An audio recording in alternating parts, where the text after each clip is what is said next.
Okay, guys, it is February 26th. It's like 9:30 in the morning here in Hawaii, and I wanted to give you a little update um, on what's happening. So first, I learned, I think, a lot more about trading this week, and part of that is to create a set of rules for my trading. And the rules that I'm kind of coming up for myself right now are as follows. One, know the underlying well enough, and then follow the proven methods of TastyTrade. Stick to one thing for now and master that. And in my case, it's going to be credit spreads.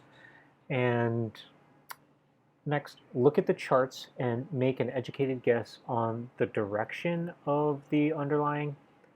And then again, follow the proven methods of TastyTrade. So um, what we're looking at right now is the history tab on TastyTrade. Again, I'm still learning this, so this morning I was kind of looking for like, oh, how do I see where all the positions kind of closed and finished at and that kind of thing.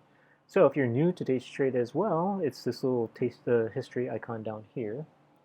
And as you can see this week, my American Airlines trade was a winner. It made $18, and I'm super stoked about that.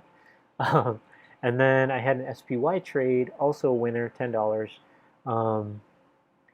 Regarding the AAPL trade, this was based, and the SPY trade, these are based on MazSpreads techniques of like just doing very short term, 1 week to expiration credit spreads, and they ended up winners. As I'll discuss in a little bit, I don't know if I will follow that technique anymore and just basically put on 45 days out and manage with 21 days out. But they were winners, and for both of them, I placed automatic trades to close them out at 50% profit based on TastyTrade's recommendations regarding that. Because if you hold longer, you risk actually going lower than that 50%. Okay, so that's American Airlines and SPY. The other trade that I have from that is PLTR, but we'll get to that in a minute. In fact, actually, let's take a look right now on the positions tab.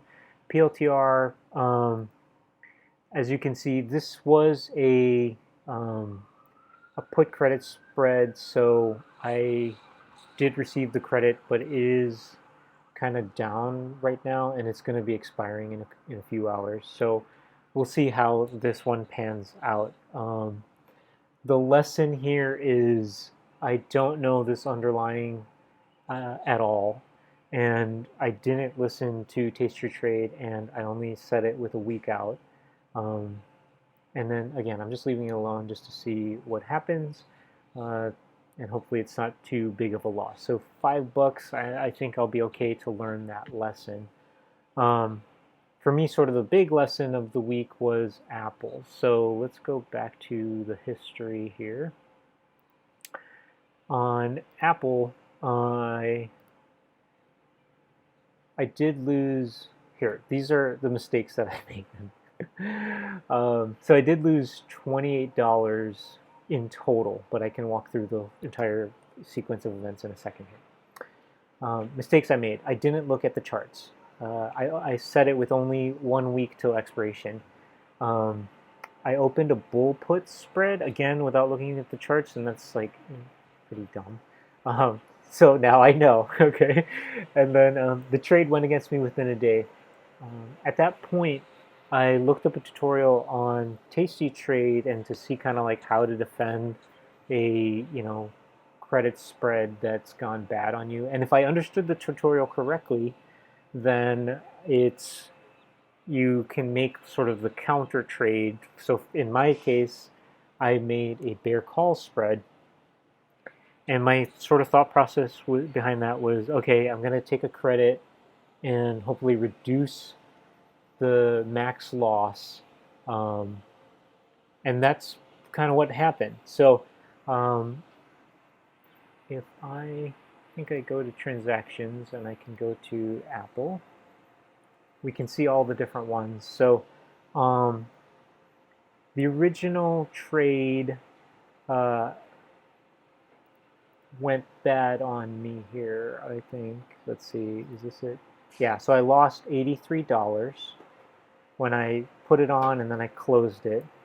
And then the credit spread, the credit call spread that I created to counter it, it made $55. So when you add all that up, it's negative 28, which is so crazy that my positions in American Airlines and SPY completely zeroed it out. So I feel lucky that I was able to kind of break even this week and learn some lessons doing that. So hopefully I can grow and get better. And then one position, I did two positions today. One in this account, so I put on a bear call spread on Tesla, and that seems to be doing good so far. I'm hopefully following along with my lessons that I've learned. And then in another account that I have just for stocks, I bought 10 shares of Apple. Apple's on sale right now. I am bullish long term on Apple. I'm a big fan of Apple. I have all their products and stuff. And what they're doing from a fundamental standpoint, what they're doing with the M1 Mac and the M1 chips are mind blowing. So if you're not an Apple fan, I'm an Apple fan. So anyway, I guess I'm getting all these like stocks that people love. But whatever. Anyway, that's all I have for this week. I am learning. I hope you guys are learning too. And when I get a little bit more time, I'm going to create some videos sharing some of the concepts that I'm learning. Because again, I feel like while I'm in this state where I don't know a whole lot, the way I'll explain it will hopefully make sense to somebody that's in a similar position as I am. And that's it for now. Thanks. Bye.